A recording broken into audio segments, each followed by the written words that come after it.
ಸ್ನೇಹಿತರೆ, ಹೆಸರಾಂತ ನಮ್ಮ ನಿರ್ಮಾಪಕರು, ನಟರು ದ್ವಾಕೀಶ್ ಅವರು ಇವತ್ತು ನಿಧನವನ್ನು ಹೊಂದಿದ್ದಾರೆ. ಅವರು ರಾತ್ರಿ ಅವರಿಗೆ ಸ್ವಲ್ಪ ಬೇದಿಯಾಗಿದ್ದರಿಂದ ರಾತ್ರಿ ಊಟ ಮಾಡ್ದೇ ಮಲ್ಕೊಂಡ್ರಂತೆ. ಮತ್ತು ಬೆಳಗ್ಗೆ ಬೇಗ ಎದ್ರಂತೆ. ರಾತ್ರಿ ಎಲ್ಲ ನಿದ್ರೆನೇ ಬಂದಿಲ್ವಂತೆ. ಬೆಳಗ್ಗೆ ಬೇಗ ಎದ್ದುಬಿಟ್ಟು ನಾನು ಆನಂತರ ಊಟವನ್ನು ಮಾಡ್ತೀನಿ ಅಂದ್ಬಿಟ್ಟು ಇನ್ನೊಂದು ಸ್ವಲ್ಪ ಹೊತ್ತು ಮಲ್ಕೊಳ್ತೀನಿ ಅಂದ್ಬಿಟ್ಟೇನೋ ಮಲ್ಕೊಂಡು ಎದ್ದು ಊಟವನ್ನು ಮಾಡ್ತೇನೆ ಅಂದ್ಬಿಟ್ಟು ಮತ್ತೆ ಮಲ್ಕೊಂಡ್ರಂತೆ. ಲೇಟಾಗಿ ನಿದ್ದೆ ಬಂದಿದ್ದರಿಂದ ಸರಿ ಅಂದ್ಬಿಟ್ಟು ಅದೇ ಎಬ್ಸೋಕ್ಕೆ ಹೋಗಿದ್ದಾರೆ.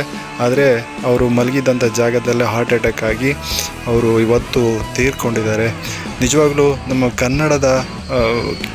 ಕನ್ನಡದಲ್ಲೇ ಕುಳ್ಳ ಅಂತಲೇ ಅವರು ಖ್ಯಾತರಾಗಿದ್ದರು. ಅವರ ಸಿನಿಮಾಗಳನ್ನು ನೋಡದೇ ಇರತಕ್ಕಂಥವರೇ ಕನ್ನಡದಲ್ಲಿ ಇಲ್ಲ. ಅವರ ಮತ್ತು ನಮ್ಮ ವಿಷ್ಣು ಸರ್ ಅವರ ಒಂದು ಬಾಂಧವ್ಯ ಆಗಿರ್ಬೋದು, ಅವರ ನಡುವೆ ನಡೆದಂಥ ಪ್ರೀತಿ ಸ್ನೇಹ ಇವೆಲ್ಲವೂ ಆಗಿರ್ಬೋದು ನಮ್ಮ ಕಣ್ಣು ಮುಂದೆ ಇವಾಗ ಬರ್ತವೆ.